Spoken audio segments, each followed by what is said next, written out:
আমি ওভারঅল আমাদের সাইকোলজিক্যাল কথাগুলো বলছি। আমাদের সাইকোলজি এমন কেন হল? মূল শত্রুদেরকে চিনতে শিখি না কেন? মূল সমস্যাগুলো ফাইন্ড আউট করি না কেন? ওইগুলো নিয়ে কেন কথা বলছি না? ওইগুলো নিয়ে ফেসবুক কাঁপায় ফেলেন, আমি একটাও মন্তব্য করব না।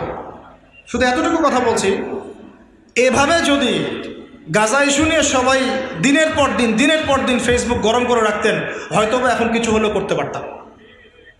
কই, এটা তো করলেন না। 2 দিন 3 দিন মায়া কান্না দেখালেন, বাস সবাই তো বন্ধ করে দিলাম কথা বলা। তারপরে এখন একটা করে ইস্যু তৈরি করছি যেন ওইটা কোনো বিষয় না। স্ক্রল করব, দেখবো হ্যাঁ এতজন মারা গেছে, 11,000, কালকে 11,500, কালকে 12,000, ব্যাস। রাত্রে একটু কুনুতে নাজলা পড়ে দিলাম, নামাজের পরে একটু দোয়া করে দিলাম। আর দোয়া তো আমার কবুল হচ্ছে না, আমি তো বুঝতেই পারছি, কারণ আমার রিজিকের মধ্যে হারাম আছে, আমার রিজিকের মধ্যে যে সুদ আছে এটা তো আমি জানি।